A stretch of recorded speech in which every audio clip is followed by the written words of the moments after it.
हाँ बच्चों, आज हम आपका केमिस्ट्री का एनसीईआरटी का चैप्टर 4 कर रहे हैं। चैप्टर का नाम स्ट्रक्चर ऑफ एटम, लेक्चर 1। आज जो हम टॉपिक करेंगे, आज हम बेसिकली एटम का इंट्रोडक्शन करेंगे, राइट, जिसमें हम एटम के अंदर की बात करेंगे और कुछ मॉडल्स की बात करेंगे। नोट्स आप साथ साथ बनाएंगे इस चैप्टर के भी और मुझे व्हाट्सएप करेंगे। आओ शुरू करते हैं एटम और स्ट्रक्चर ऑफ एटम। देखो, एटम आपने पुराने चैप्टर में क्या पढ़ा? पुराने चैप्टर में ये पढ़ा कि मैटर जो होता है उसकी जो फंडामेंटल यूनिट होती है, फंडामेंटल यूनिट जो होती है वो उसके एटम्स होते हैं। एटम्स यहां मॉलिक्यूल्स होते हैं। ये आपने पढ़ा पिछले चैप्टर में कि एटम और मॉलिक्यूल से मिलके मैटर बनता है। कोई भी चीज बनती है उसमें एटम होंगे, यहां मॉलिक्यूल्स होंगे, तो आपने पढ़ लिया। फिर बात यह आती है कि इन एटम और इन मॉलिक्यूल्स में क्या है, इनके अंदर क्या है, ये किससे बने। मतलब अगर ये एक एटम है, एटम एक्स मान लो, ये एक एटम है, एटम वाई मान लो, इन दोनों में ऐसा क्या है कि जो इनको अलग अलग एटम बना रहा है? What is difference in x and y? इन एक्स और वाई में ऐसा क्या अंतर है जो एटम एक्स अलग हरकतें कर रहा है, एटम वाई अलग हरकतें कर रहा है? अब एक्स और वाई छोड़ो, आप नाइट्रोजन ऑक्सीजन का एटम ले लो, क्या सेम हरकतें करते हैं? तो एन और ओ में ऐसा क्या हो गया कि इनकी हरकतें बदल गई? नाइट्रोजन और ऑक्सीजन की हरकतें बदल गई, नाइट्रोजन और फ्लोरीन की हरकतें बदल गई, कार्बन और सल्फर की हरकतें बदल गई। तो एटम के अंदर ऐसा क्या है जिससे एटम की हरकतें बदल जाती हैं?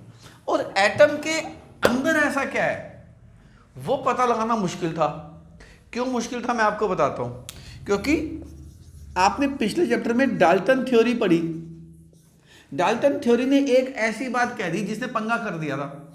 जिसने कह दिया था कि एटम जो होते हैं आर इंडिविजिबल, याद है ये लाइन, एंड अनडिस्ट्रक्टिबल। आप उसको तोड़ भी नहीं सकते, आप उसके छोटे हिस्से भी नहीं कर सकते। ये बात किसने कही थी? डाल्टन ने कही थी।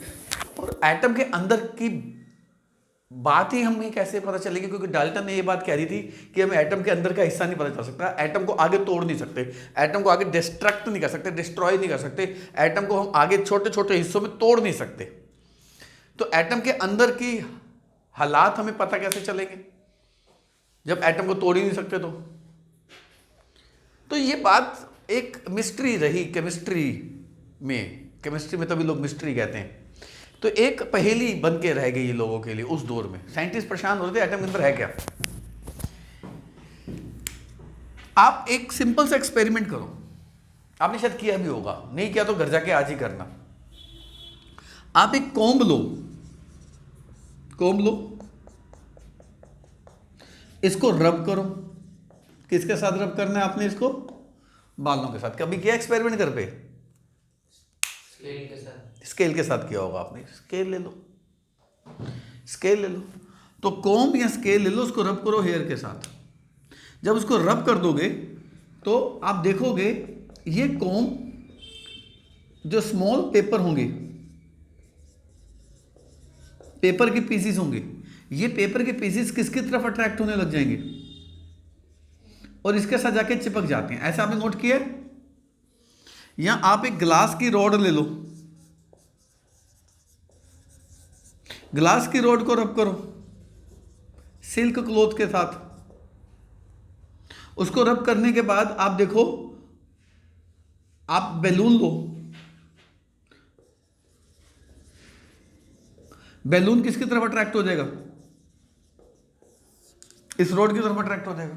आप एक बात बताओ, बैलून का अट्रैक्ट होना ग्लास रॉड की तरफ या पीसीस ऑफ पेपर का अट्रैक्ट होना स्केल की तरफ या कॉम की तरफ, ये इस तरफ इशारा नहीं कर रहा कि कुछ ना कुछ तो चार्ज डेवलप्ड हुआ इनके अंदर, क्योंकि नेगेटिव पॉजिटिव को अट्रैक्ट करता है, पॉजिटिव नेगेटिव को अट्रैक्ट करता है। चार्ज किसके पे क्या आया, किस पे क्या नहीं आया, छोड़ दो इस बात को, पर इससे एक बात तो क्लियर हो गई कि देयर मस्ट बी सम, इससे एक बात तो सवाल पहले क्रिएट हुआ, ऐसा क्यों हुआ, सवाल ऐसा क्रिएट हुआ, ऐसा क्यों हुआ। फिर साइंटिस्ट जो होता है हर चीज का कारण ढूंढता है। साइंटिस्ट ने क्या सोचा, there must be some charge development on these substances, कोई ना कोई चार्ज तो आया है, पर ये चार्ज होता क्या है, चार्ज आया कहां से, यानी कि चार्ज का आइडिया तो लग गया ना साइंटिस्ट को।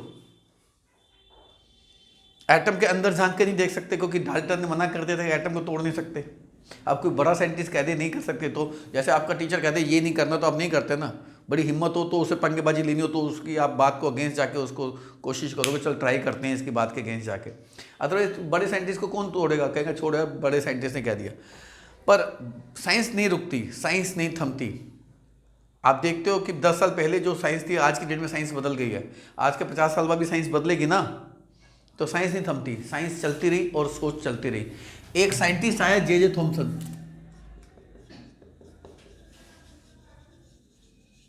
उसने किसकी डिस्कवरी कर डाली, डिस्कवरी ऑफ इलेक्ट्रॉन की डिस्कवरी कर डाली। चार्ज पार्टिकल हो गया, सब एटॉमिक पार्टिकल है। सब एटॉमिक पार्टिकल क्यों कहा इसको मैंने, इसको सब एटॉमिक पार्टिकल क्यों कहा, क्योंकि इसी से एटम बना है। जिन चीजों से मिलकर एटम बनेगा वो सब एटॉमिक पार्टिकल होगा, यानी कि एटम का टुकड़ा हो गया। और इलेक्ट्रॉन की डिस्कवरी किसकी थ्योरी के ऊपर सवाल खड़े करती है, एटम की डिस्कवरी किसकी थ्योरी पे सवाल खड़े करती है, डाल्टन थ्योरी पे, जो कहता है एटम को तोड़ नहीं सकते, उसने इलेक्ट्रॉन की डिस्कवरी कर दी। फिर एक साइंटिस्ट आया गोल्डस्टीन,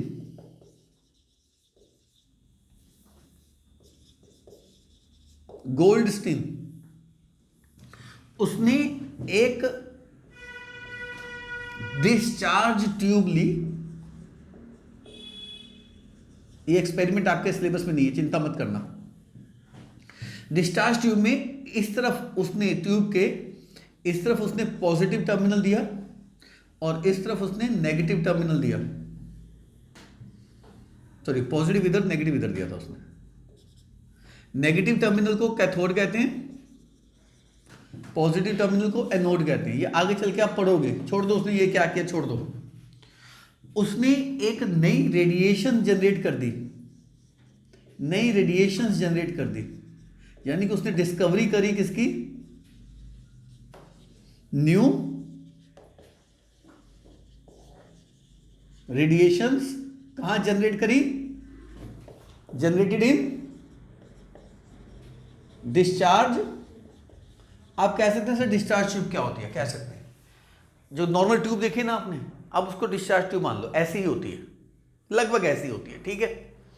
तो उसने न्यू रेडिएशन जनरेट करी, ये रेडिएशन जनरेट करी किसके अंदर, इस डिस्चार्ज ट्यूब के अंदर। और इन रेडिएशंस को उसने नाम दिया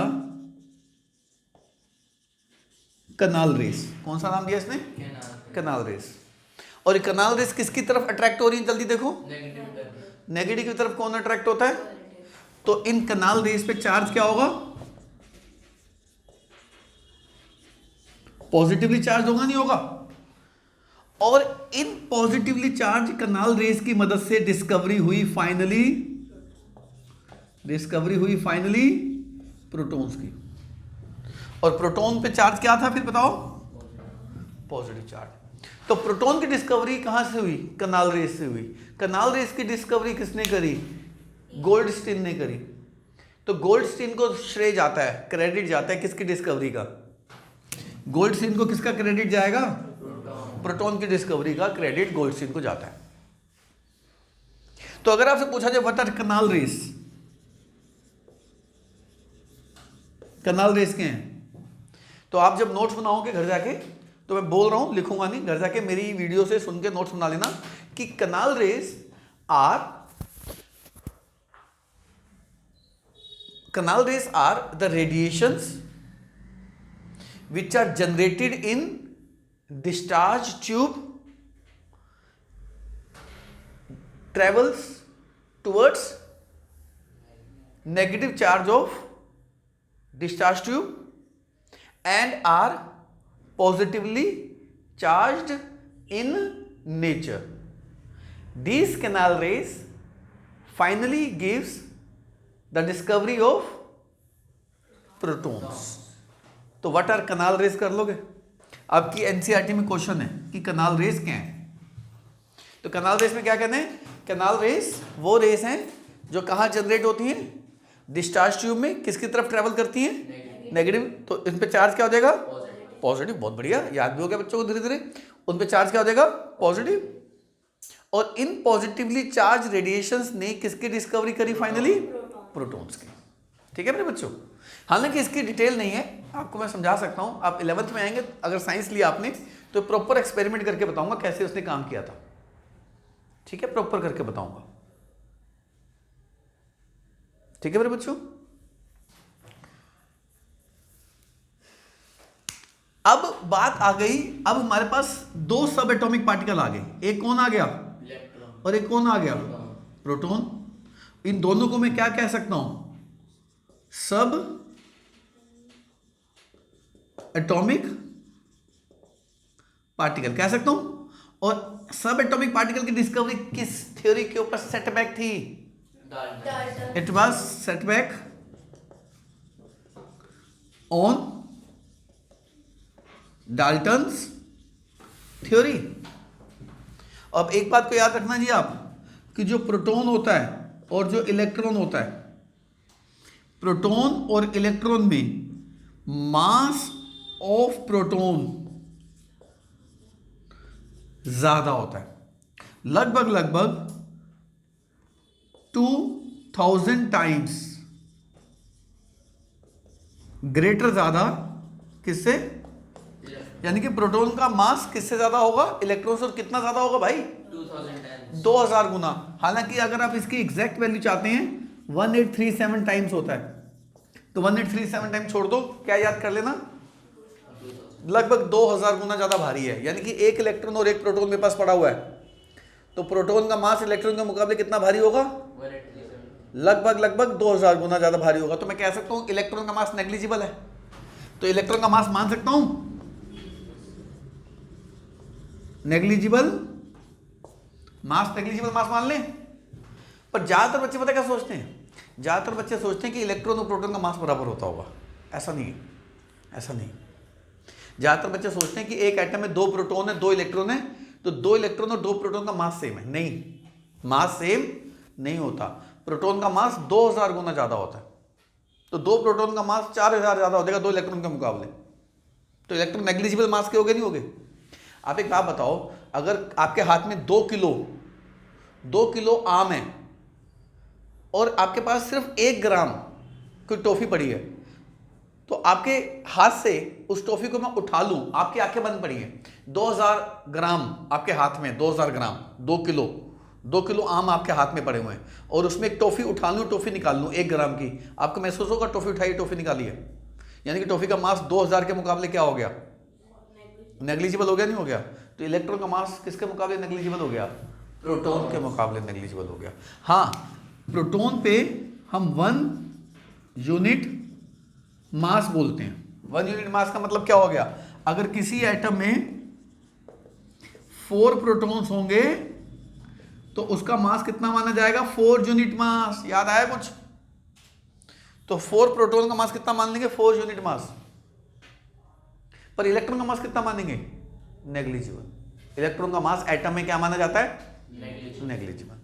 हाँ, एक बात है, प्रोटॉन पे 1 प्लस चार्ज है और एक इलेक्ट्रॉन पे 1 माइनस चार्ज है।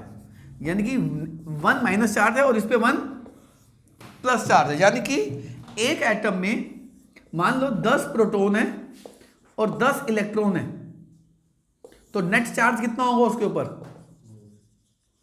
नेट चार्ज कितना होगा, जल्दी बोलो। नेट चार्ज 0 हो जाएगा। क्यों भाई, पॉजिटिव क्यों हो जाएगा, 10 प्रोटॉन है 10 इलेक्ट्रॉन है, 10 प्लस 10 माइनस, नेट चार्ज कितना हो गया? 0 हो गया बेटा, 0 हो गया। सर मास तो उसका मैंने चार्ज पूछा था, नेट चार्ज मैंने चार्ज पूछा था बेटा, चार्ज बताना है। अच्छा 20 प्रोटॉन है 20 इलेक्ट्रॉन है, नेट चार्ज कितना होगा? 0। 40 प्रोटॉन है 40 इलेक्ट्रॉन है, चार्ज कितना होगा? 0 चार्ज होगा उसके ऊपर। पर अब बताओ, अगर किसी एटम में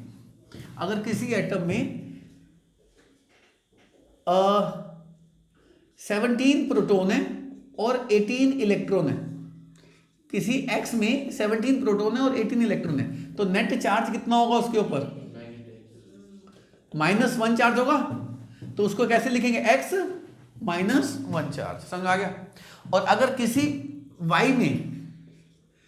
भी y में अगर 18 प्रोटॉन है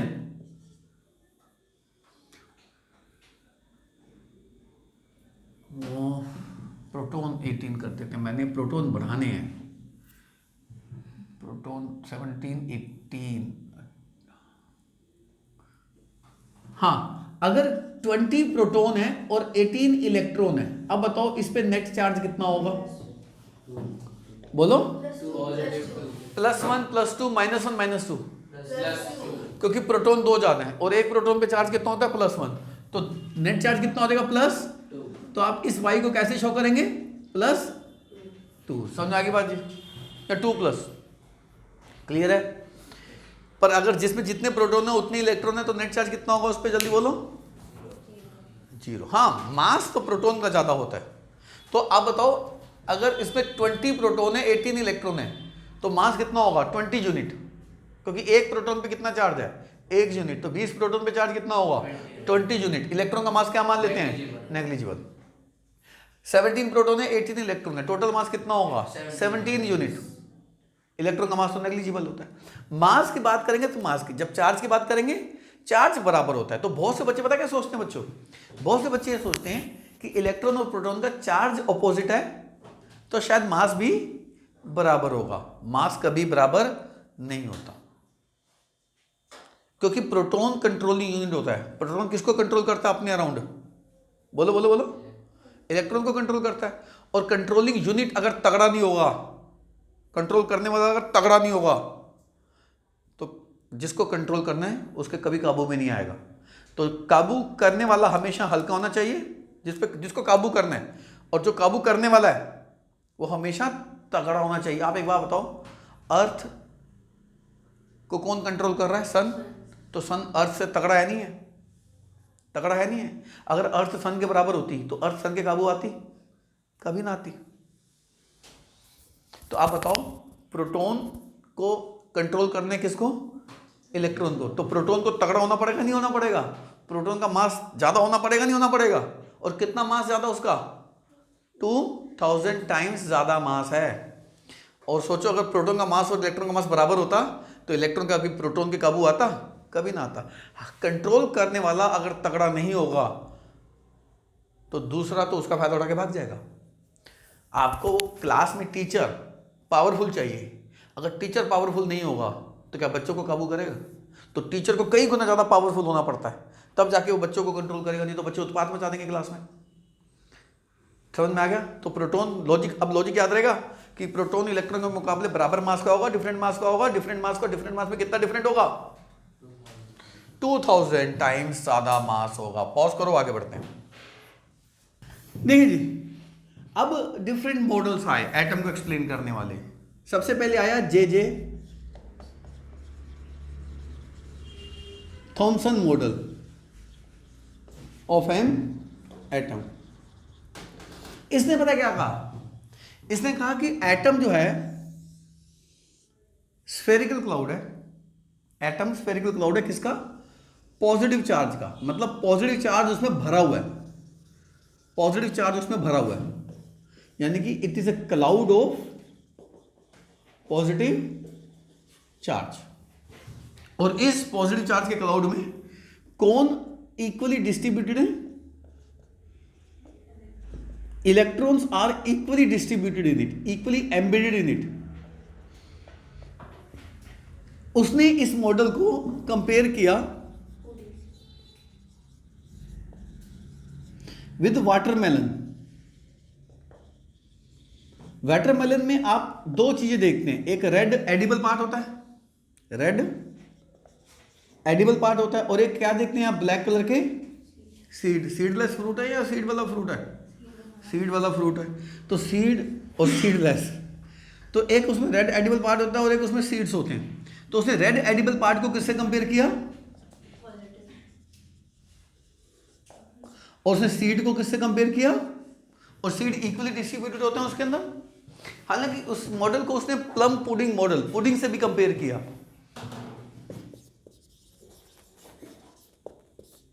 पुडिंग में जैसे क्या होता है, जैसे आप कोई डिश बनाते हैं, उसमें हम नट्स डाल देते हैं, डिश डाल देते हैं, ड्राई फ्रूट्स डाल देते हैं।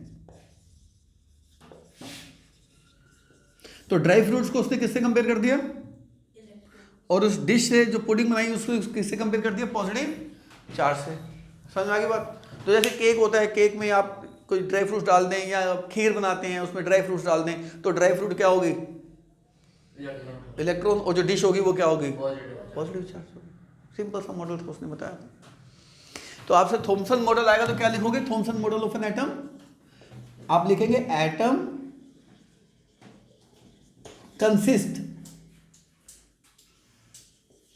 Consist of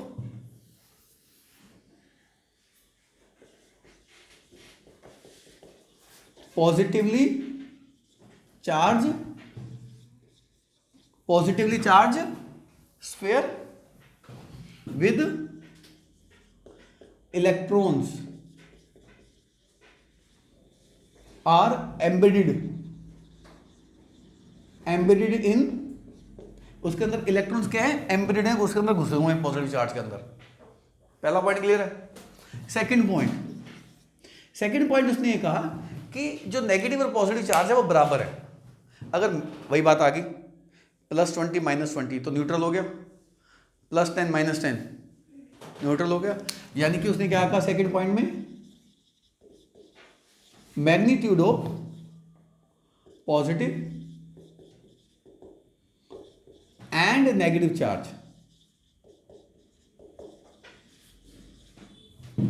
are equal, which accounts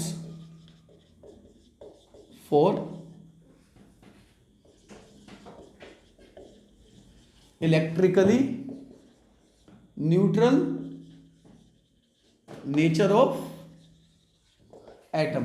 मतलब magnitude of positive and negative charge अगर इक्वल होंगे तो उससे क्या चीज पता चल जाएगी कि एटम इलेक्ट्रिकली न्यूट्रल है, एटम पे कोई चार्ज नहीं होता, क्योंकि एटम में उसने कहा जितना पॉजिटिव होता नेगेटिव चार्ज भरा हुआ है। तो उसने इलेक्ट्रिकल न्यूट्रलिटी बताई थी, इलेक्ट्रिकल न्यूट्रलिटी को एक्सप्लेन कर दिया था। यानी कि इस मॉडल में अगर आपसे पूछा जाए उसको क्या सक्सेस मिली, उसकी सक्सेस सिर्फ इतनी थी कि उसने ये बता दिया था कि एटम इलेक्ट्रिकली क्या है, neutral. So he successfully explained electrical neutrality of an atom. मतलब उसने एटम की क्या चीज को अच्छे से एक्सप्लेन कर दिया था, एटम क्या है, इलेक्ट्रिकली न्यूट्रल, कोई चार्ज नहीं है। पर उसका एक फेलियर था, फेलियर कह लो या लिमिटेशन कह लो। ही वाज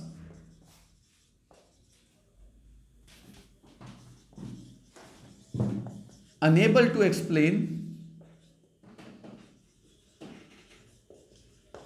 results of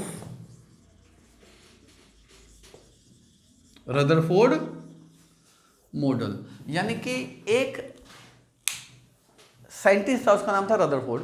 उसने एक एक्सपेरिमेंट किया, उसने एक्सपेरिमेंट करके कुछ सवाल पूछे कि भैया इसका मतलब बताओ। उसने सवाल किससे पूछे, इस मॉडल से, और इस मॉडल के पास उसके सवालों का जवाब नहीं था। जब कोई थ्योरी किसी नई थ्योरी का जवाब ना दे पाए तो पुरानी थ्योरी को हम क्या मान लेते हैं, थ्योरी फेल हो गई। जब साइंटिस्ट ये कह दे कि भैया मेरे पास तेरे सवालों का जवाब नहीं है, साइंटिस्ट जब ये कह दे मेरे पास तेरे सवालों का जवाब नहीं है, तो साइंटिस्ट की थ्योरी क्या मान ली जाती है? फेल। फेल हो गया भैया। आप लोग फेल कैसे होते हैं कि 40 में से 2 नंबर, आप इसको फेल मानते हैं। साइंटिस्ट फेल कैसे होता है? जब उसकी थ्योरी के दम पे वो किसी नई थ्योरी के रिजल्ट को एक्सप्लेन ना कर पाए, तो फिर दुनिया कहती है तेरी बात तो गलत है भाई। तो देखो, फेल करना आसान नहीं था, रदरफोर्ड के लिए बड़ा मुश्किल काम था। किसको फेल करना? थॉमसन को, क्योंकि एटम के अंदर तो घुस के किसी ने नहीं देखा। एटम के अंदर ना थॉमसन ने घुस के देखा, ना एटम के अंदर रदरफोर्ड ने घुस के देखा। कोई ऐसी चीज जिसके अंदर आपने घुस के नहीं देखा, उससे रिलेटेड थ्योरी को फेल करना आसान है मुश्किल है? मुश्किल है। बहुत मुश्किल है। और रदरफोर्ड ने वो काम करके दिखाया। एटम के अंदर बिना घुसे एटम की अंदर की बात बताई उसने दुनिया को। और रदरफोर्ड दुनिया का पहला साइंटिस्ट था जिसने ये बताया था कि एटम के अंदर ऐसे हालात होते हैं, एटम के अंदर ऐसे हालात होते हैं। ये बात बताने वाला पहला साइंटिस्ट कौन था?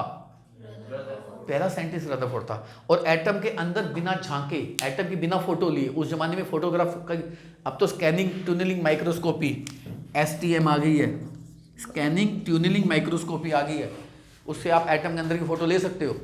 उस जमाने में तो नहीं ले सकते थे ना। आप एक बात बताओ, साथ वाले कमरे में क्या है और क्या हो रहा है, अब यहाँ बैठे बिना अंदर की फोटो लिए, बिना CCTV कैमरे में देखे बता सकते हो? नहीं बता सकते हो ना। और अगर आप बता दो तो आपने दुनिया का महान काम किया नहीं किया? वही काम किसने किया? एटम के अंदर बिना झांके उसने एटम के अंदर की पिक्चर को हाईलाइट कर दिया। एटम अंदर से ऐसा होता है। और थॉमसन कैसा कह रहा था एटम कैसा होता है? एक पॉजिटिव चार्ज का स्फीयर होता है। यानी कि उसने क्या कहा था? पॉजिटिव चार्ज फैला हुआ है। और रदरफोर्ड ने क्या कहा था? पॉजिटिव चार्ज फैला नहीं हुआ, पॉजिटिव चार्ज एक छोटी सी जगह में सीमित है। जैसे हमारे सोलर सिस्टम में क्या बैठा हुआ है बीच में? सन। ऐसे ही एक एटम के अंदर बीच में क्या बैठा हुआ है? एक पॉजिटिव चार्ज। पर उसने कैसे बताया, किस सोच से बताया, वो बता रहा हूं। पर उसने, रदरफोर्ड ने क्या किया? रदरफोर्ड ने क्या एक्सपेरिमेंट किया? उस एक्सपेरिमेंट से कुछ सवाल पूछे, वो सवाल इस मॉडल से पूछे, और इस मॉडल ने कहा हमारे पास इस थ्योरी का कोई जवाब, आपके एक्सपेरिमेंट का कोई जवाब नहीं है, तो ये थ्योरी क्या होगी? फिर फेल होगी। रदरफोर्ड की थ्योरी आ गई। फिर पर दिमाग में सवाल आता नहीं आता सर रदरफोर्ड ने ऐसा क्या कर दिया? आओ पॉज करो, रदरफोर्ड ने क्या किया सुनते हैं। देखिए, रदरफोर्ड ने क्या किया। देखो, साइंटिस्ट ऐसे नहीं आता कि मैं आज सुबह उठ गया हूं, मैं एक थ्योरी दे रहा हूं। साइंटिस्ट ऐसे काम नहीं करते। रदरफोर्ड ने सबसे पहले क्या किया? एक एक्सपेरिमेंट। एक्सपेरिमेंट से उसने क्या करा? कुछ क्या ली? ऑब्जर्वेशन। अच्छा ये हो रहा है, ये अच्छा ये हो रहा है। ऑब्जर्वेशन के बाद उसने क्या करी? कंक्लूजन। अच्छा ये हो रहा है, ये मतलब होगा इसका। हाँ ठीक है जी। जैसे आप घर पे आए और बिल्कुल शरीर टूट रहा है, आपके बेटे अच्छा बेटा बहुत खेल के आया आज तो कंक्लूजन लेते नहीं लेते मम्मी या पापा? या मम्मी आज मेरा खाने का मन नहीं है। अच्छा बेटा बाहर से खाना खा के आया तो आज छोले भटूरे, तो मम्मी गैस करते नहीं करती? तो ठीक ऐसे ही रदरफोर्ड ने एक्सपेरिमेंट करके ऑब्जर्वेशन ली, ऑब्जर्वेशन से क्या लिया? कंक्लूजन। अच्छा ये हो रहा है। और कंक्लूजन के बाद उसने क्या दी? Finally theory. तो साइंटिस्ट ये नहीं है सुबह उठा थ्योरी दे दी उसने, नहीं, उसको काम करना पड़ता है। सालों सालों की मेहनत होती है उसकी थ्योरी के पीछे। तो आपको तो थ्योरी एक क्लास में करा दी जाती है, थ्योरी के पीछे सालों की मेहनत होती है। रदरफोर्ड को मैं एक महान साइंटिस्ट मानता हूं, हालांकि इसकी थ्योरी बाद में गलत हो गई थी। आप कहोगे तो थ्योरी गलत हो गई, आप उसको महान मानते हो? क्यों महान मानता हूं? थ्योरी के एंड में बताऊंगा, अभी नहीं बताऊंगा क्यों महान मानता हूं मैं इसको। ठीक है जी, आओ देखते हैं। रदरफोर्ड ने क्या किया? एक थिन गोल्ड फॉयल ली। जैसे जैसे जैसे जैसे जैसे ये कपड़ा है, बहुत पतला है। जो गोल्ड होता है ना, गोल्ड मेलिएबल होता है। मेलिएबल समझते हैं? मेलिएबिलिटी क्या होती है? क्या होती है? हाँ, थिन शीट पे पीट के उसने गोल्ड की क्या बना दी? एक बहुत पतली थिन शीट बना दी। तो वो चाहता था गोल्ड की जो फाइल हो एज थिन एज पॉसिबल, जितनी पतली हो सके उसने कहा करके आओ। तो जितनी पतली थिन शीट लेके आए ना वो, इसमें लगभग 1000 गोल्ड एटम थिक थी। मतलब समझिए आप, 1000 गोल्ड एटम थिक थी, मतलब क्या हुआ, मतलब इस एंड से लेके इस एंड तक लगभग कितने एटम रहे होंगे, 1000 एटम रहे होंगे। इतनी थिक एटम, पतली थिक शीट ले आए उठा के। जैसे आप बर्फी खाते हो, बर्फी के ऊपर चांदी की लेयर होती है ना, होती है, मुंह में पानी आ गया खाने की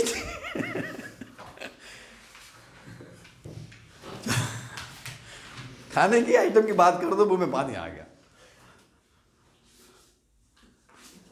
तो अब जो बर्फी होती है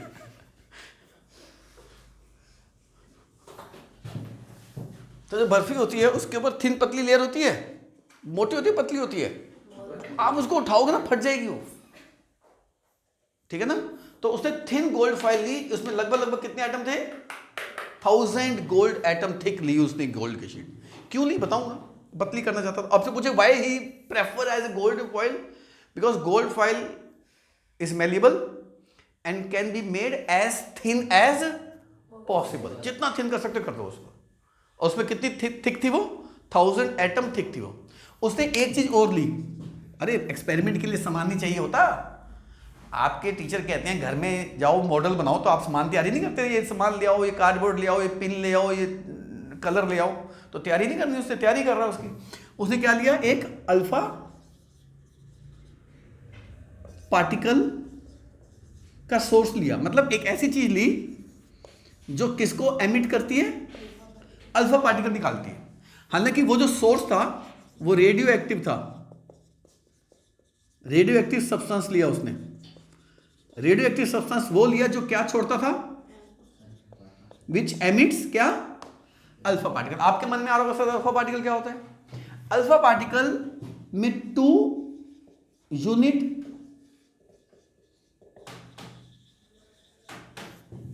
पॉजिटिव चार्ज होता है, मतलब पॉजिटिव चार्ज कितना है, डबल, 2 प्लस चार्ज है, और उसका टोटल 4 यूनिट मास होता है, 4 यूनिट मास होता है उसका।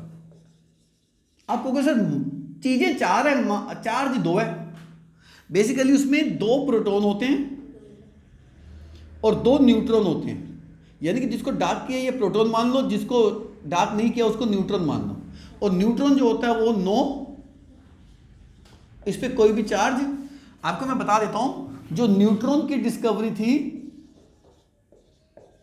वो बाय कैडविक थी। मल्टीपल चॉइस में आएगा तो लिख दोगे, neutron were discovered by Chadwick, proton were discovered by Goldstein, electron were discovered by Thomson. द्वारा हो जाए, electron were discovered by Thomson, proton were discovered by Goldstein, neutron were discovered by Chadwick या Chadwick, कुछ भी कह दो, कुछ भी कह दो, आपका जो मन करे। तो ये जो एक गुच्छा है ना, एक गुच्छा, इस एक गुच्छे को क्या कहते हैं, तो अल्फा पार्टिकल में प्रोटॉन कितने हैं, प्रोटॉन कितने हैं, और एक प्रोटॉन पे 1 प्लस, तो 2 प्रोटॉन पे कितना प्लस हो जाएगा, 2 यूनिट पॉजिटिव चार्ज हो गया। और न्यूट्रॉन पे कोई चार्ज नहीं होता पर मास तो होता है, तो मास कितना है, 1 2 3 4, 4 यूनिट मास है। चार्ज कितना है, 1 1, तो 2 यूनिट मास है। यानी कि अल्फा पार्टिकल एक गुच्छा है जिसमें चार्ज कितना है, +2। तो alpha particle as a whole is positively charge, negatively charge और neutral, positively charge. And how much positive, 2 unit, 2 unit बोलना है, 2 यूनिट। 1 यूनिट 1.67 10 - 19 कूलम होती है, वो बात छोड़ दो, तो 2 यूनिट ही बोलो आप अभी, ठीक है बच्चे। तो उसने एक गुच्छा लिया। उसने ये क्यों लिया, क्योंकि जो अल्फा पार्टिकल होते हैं आर फास्ट मूविंग पार्टिकल्स, ये बहुत तेज भागते हैं विद कंसिडरेबल अमाउंट ऑफ, जल्दी बताओ, वर्क पावर एनर्जी पढ़ के आयो। जब तेज भाग रहा है अल्फा पार्टिकल, उसमें कौन सी एनर्जी होगी, काइनेटिक एनर्जी होगी।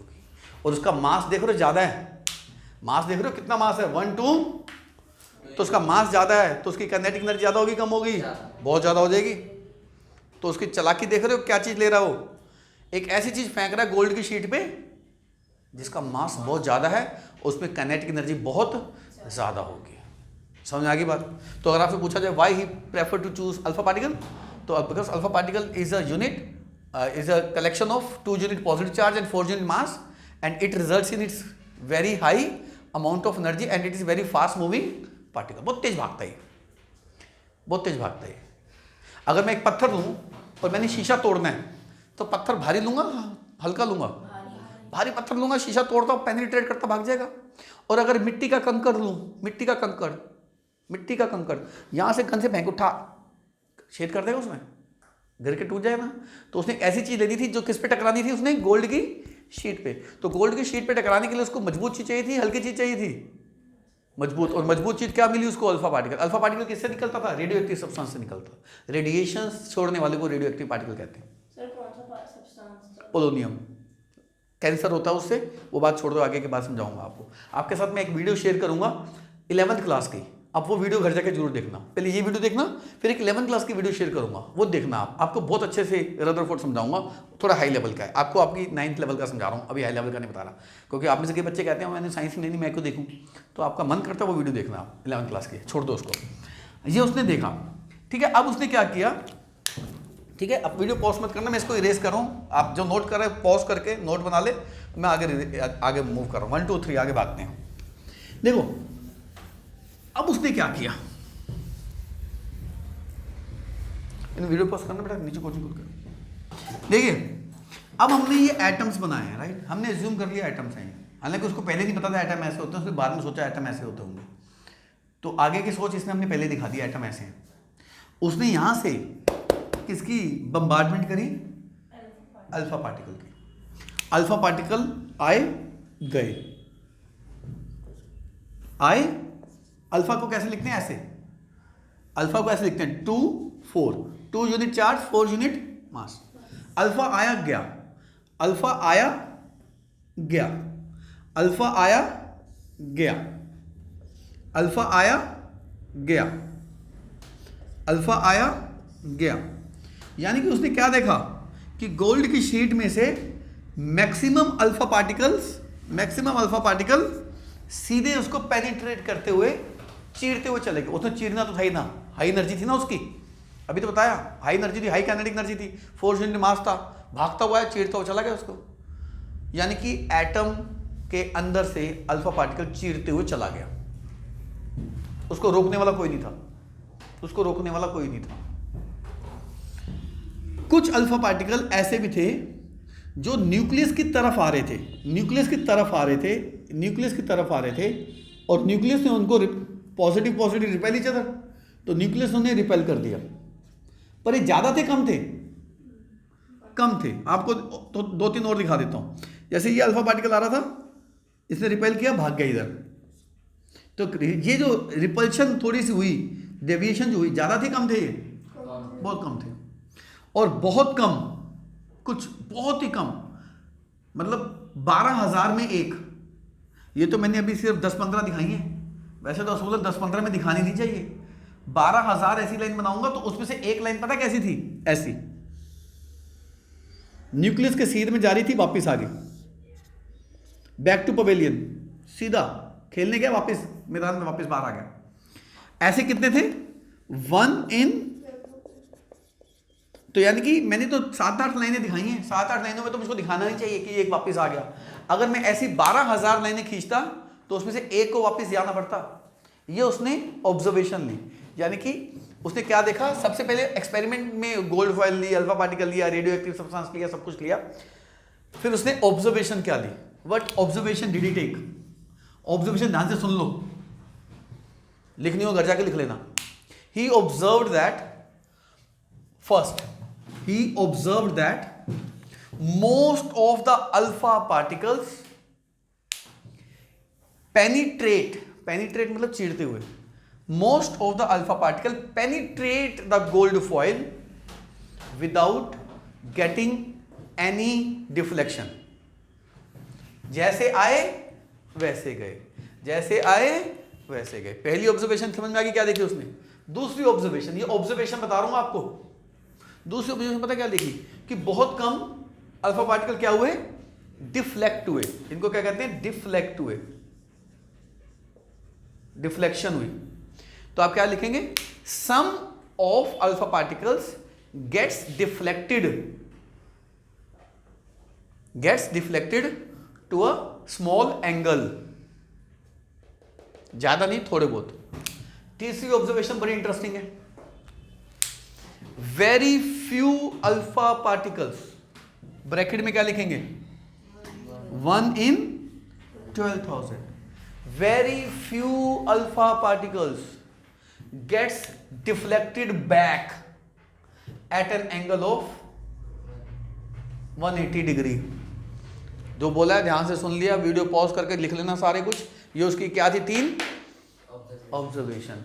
अब बताओ ऑब्जर्वेशन के बाद क्या आ गया, समय लेने का।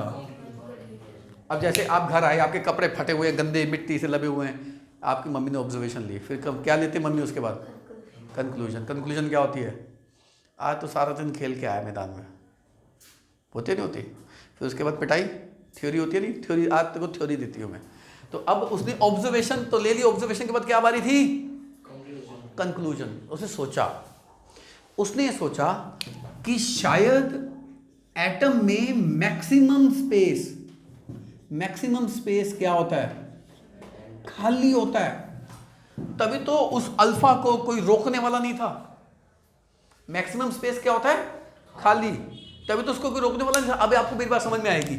थॉमसन क्या कह रहा था, जल्दी बताओ, थॉमसन क्या कह रहा था, एटम किसका क्लाउड होता है, एटम पॉजिटिव। अब देखो थॉमसन के पेट पे कैसे लात पड़ी। थॉमसन ने क्या कहा था, एटम किसका क्लाउड है, और यहां से क्या आ रहा है, अल्फा। अल्फा खुद क्या है। तो अगर एटम वाकई में पॉजिटिव क्लाउड होता, सब पॉजिटिव सब पॉजिटिव सब पॉजिटिव सब पॉजिटिव सब पॉजिटिव सब पॉजिटिव, तो अल्फा पार्टिकल आते ही सारे वापस निकल जाते। तो अगर थॉमसन सही होता ना, थॉमसन सही होता तो सारे अल्फा पार्टिकल क्या आ रहे होते, सारे वापस आ रहे होते। और अल्फा पार्टिकल सारे वापस नहीं आ रहे थे, सिर्फ इक्का दुक्का, हजारों में एक अल्फा पार्टिकल वापस आ रहे थे। इसका मतलब क्या है, पॉजिटिव चार्ज एटम के अंदर पूरा फैला होगा या छोटी सी जगह पे सीमित होगा, छोटी सी जगह पे सीमित होगा। समझ में आ गया। ये उसने देखा नहीं, अंदर जाके नहीं देखा, पर गैस किया कि यार सारे अल्फा पार्टिकल निकल गए, सारे अल्फा पार्टिकल निकल गए, इसका मतलब क्या है, एटम पूरा ऑलमोस्ट क्या पड़ा होगा, खाली होगा भाई, सारा एटम अंदर से खाली होगा। तो पहली उसकी ऑब्जर्वेशन क्या थी, कंक्लूजन क्या थी, कि most of the space in an atom is empty. ये उसकी पहली ऑब्जर्वेशन थी। और दूसरी ऑब्जर्वेशन क्या थी, कि जो एम्प्टी है उसके अंदर जो पॉजिटिव चार्ज है, क्योंकि डिफ्लेक्शन तो हो रही है ना और कुछ वापस भी आ रहे हैं, तो positive charge is located in the centre. और इस पॉजिटिव चार्ज का स्पेस ज्यादा होगा कम होगा, बहुत कम स्पेस में बैठा होगा, वेरी लिटल स्पेस। यानी कि the positive charge in an atom is concentrated to very little space, occupy very very small volume as compare to the total volume of the atom. मतलब एटम के total volume के मुकाबले positive charge का volume बहुत कम होता है। अब आपको वैल्यू लिखूंगा, आप हैरान हो जाओगे। इसकी कंक्लूजन में उसकी एक और बात थी कि जो सेंट्रल न्यूक्लियस होता है, पॉजिटिव चार्ज का जो न्यूक्लियस होता है वो 10⁵ टाइम्स स्मॉलर होता है किससे, एटम से। यानी कि अगर ये एटम है ना तो न्यूक्लियस पिद्दी सा होता है, छोटा सा है, डॉट है, छोटा सा डॉट। 10⁵ समझता है क्या होता है, 1,00,000। यानी कि न्यूक्लियस एटम के मुकाबले कितना छोटा है, 1,00,000 गुना छोटा है। उल्टा बोल लो, न्यूक्लियस का 1,00,000 गुना हिस्सा एटम होता है। यानी कि अगर न्यूक्लियस ये है ना, अगर देखो अगर न्यूक्लियस ये है ना तो इसका 1,00,000 बार इसको ड्रॉ करो, इतना 1,00,000 बार ड्रॉ करो, 1 2 3 4, तो जो साइज बन जाएगा वो किसका साइज होगा, एटम का। यानी कि न्यूक्लियस के मुकाबले एटम कितना बड़ा है, 1,00,000 टाइम्स। आपको क्या लगता है छोटी वैल्यू कम वैल्यू है, अरे बहुत छोटी वैल्यू है। यानी कि न्यूक्लियस की स्पेस एटम के अंदर ज्यादा है, छोटी है, नेग्लिजिबल है। तो इसने क्या ले ली भैया, कंक्लूजन के बाद किसका समय होता है, जल्दी बोलो, थ्योरी का समय आ गया। आओ थ्योरी देते हैं, रब मत करना, मैं इसी में करूंगा, इसी को 2 मिनट में रब कर देता हूँ। थ्योरी देने का समय आ गया जी। कंक्लूजन लिख लोगे घर जाके? हाँ बोलो। मैंने कंक्लूजन तो साथ में बोल दी। अब बारी आती है थ्योरी की। उसने थ्योरी दी, न्यूक्लियर मॉडल कहते हैं इसको, Rutherford model of nuclear atom. उसने सबसे पहली बात ये कही, atom consist of centrally located positive charge which is called, क्या नाम दिया उसने उसको? न्यूक्लियस। और इस न्यूक्लियस में ही सारा मास बैठा हुआ है। सारा का सारा मास किसके अंदर होता है? क्योंकि पॉजिटिव मतलब प्रोटॉन, और मैंने अभी बताया प्रोटॉन का मास 2000 गुना ज्यादा होता है, और इलेक्ट्रॉन का मास क्या होता है? नेग्लिजिबल। यानी कि सारा का सारा मास किस में बैठा हुआ है? न्यूक्लियस में। And entire mass of an atom is present in nucleus. almost मतलब लगभग सारा मास कहां है? न्यूक्लियस में। समझ में आ गया? Next, electrons revolve around the nucleus in circular nucleus के अराउंड भाग रहे हैं इधर उधर, पर मैक्सिमम स्पेस खाली है। यानी कि इलेक्ट्रॉन सारी खुली जगह में घूम रहे हैं, और छोटी सी जगह किसकी है? न्यूक्लियस की। और उस न्यूक्लियस में चार्ज क्या है? सेंट्रली लोकेटेड पॉजिटिव चार्ज, और सारा का सारा मास उसी में ही है, उसी में सारा मास है। और वो सारा मास किसको कंट्रोल कर रहा है? बीच में जो आसपास उसके क्या घूम रहे हैं? इलेक्ट्रॉन। मैंने भी बताया कंट्रोल करने मतलब तगड़ा होना चाहिए, है ना तगड़ा? ये सारा मास तो इसी में ही है। और उसके आसपास कौन घूम रहे हैं? जिन पे नेगेटिव चार्ज है। Revolves around the nucleus in a circular orbit. तीसरी बात,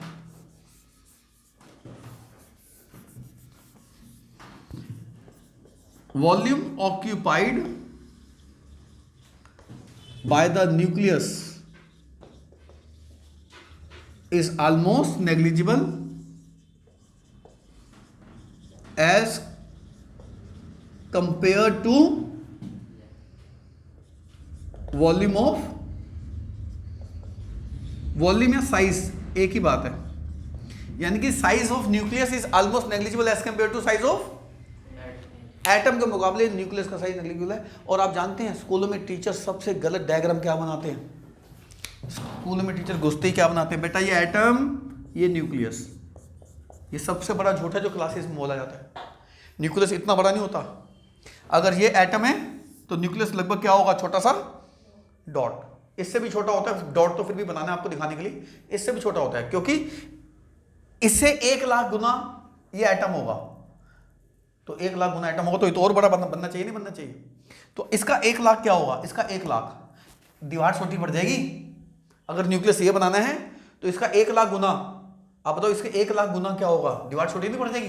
वो होगा एटम। फिर इतनी बड़ी हो जाएगी आप दूर तक देख नहीं पाओगे बाउंड्री क्या है उसकी, अगर ये न्यूक्लियस होगा तो। न्यूक्लियस बहुत छोटा होता है भाई। पर इसमें फिर क्या आ गई? इसकी भी क्या निकली मेरे बच्चों? लिमिटेशन या ड्रॉबैक। आप एक बात सुनो, रदरफोर्ड क्या कर रहे हैं? न्यूक्लियस के अराउंड कौन घूम रहा है? आपको मैंने सर्कुलर एंड एंगुलर वेलोसिटी कराई थी। जब एक सर्कुलर मोशन करता है पार्टिकल, वो एक्सेलरेटेड मोशन होती है नहीं होती? उसमें एक्सेलरेशन होती है नहीं होती? एक्सेलरेशन होती है क्योंकि हर पॉइंट में उसकी क्या चेंज हो रही होती है? वेलोसिटी चेंज हो रही होती है। वेलोसिटी चेंज हो रही होती है यानी कि उसकी क्या होगी? वो मोशन क्या होगी? एक्सेलरेटेड। और मेरे बच्चों जब भी कोई चार्ज पार्टिकल एक्सेलरेशन करता है, इलेक्ट्रॉन पे चार्ज है, जब भी चार्ज पार्टिकल क्या करता है? वो क्या रेडिएट करेगा? वो एनर्जी को एमिट करता है। अभी आप इस बात को रट लो, कोई बात नहीं, इस बात को रख लो कि जब एक चार्ज पार्टिकल एक्सेलरेशन करेगा तो क्या छोड़ेगा? एनर्जी। जब वो एनर्जी छोड़ेगा तो इलेक्ट्रॉन विल लूज अपनी एनर्जी को बढ़ाएगा घटाएगा?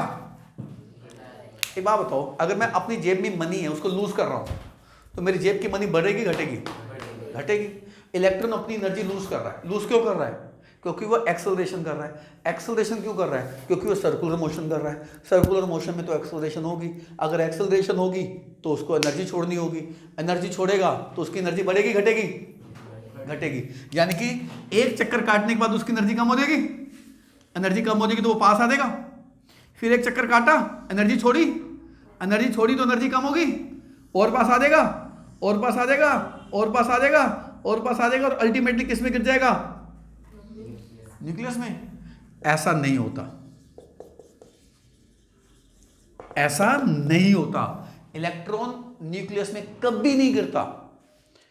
इस बोर्ड पे इंक है ना, इस इंक में भी एटम होंगे ना, उन एटम में भी इलेक्ट्रॉन होगा ना। वो इलेक्ट्रॉन अगर ये इंक 10 साल क्या लाख साल तक भी यहां पे पड़ी रहे ना, इलेक्ट्रॉन कभी किस में नहीं घुसेगा? कभी नहीं घुसेगा।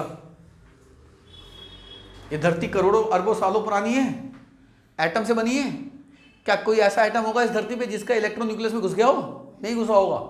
अगर एटम के न्यूक्लियस में इलेक्ट्रॉन घुस गया तो एटम स्टेबल हुआ अनस्टेबल हुआ?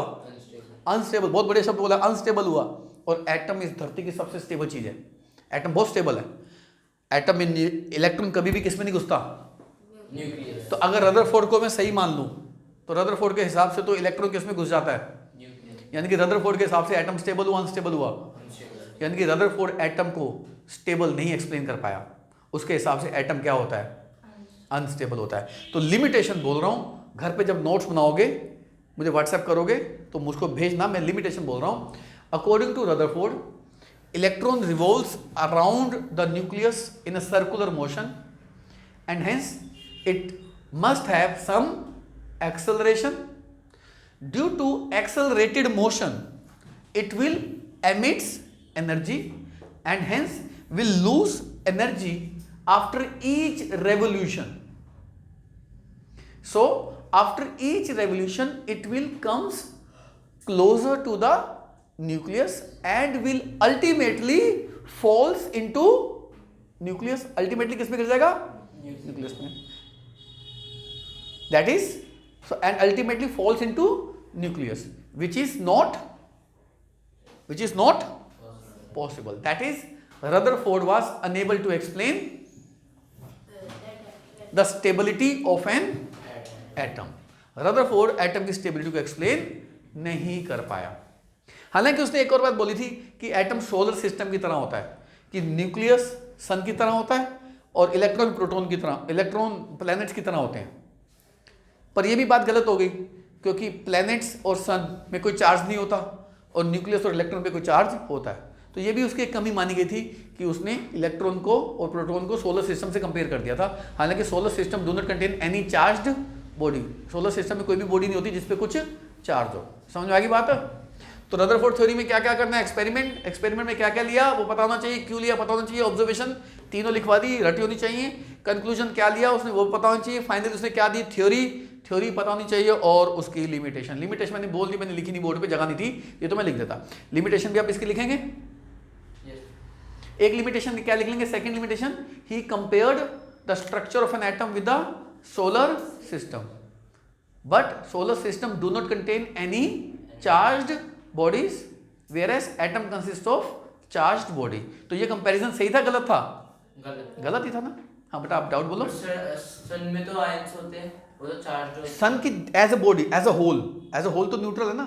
अर्थ एज अ होल तो न्यूट्रल है ना, ठीक है ना। तो ये आपको रदरफोर्ड मॉडल हो गया। तो नेक्स्ट क्लास में इससे आगे बढ़ेंगे, तब तक बाय, नमस्ते, ध्यान रखो।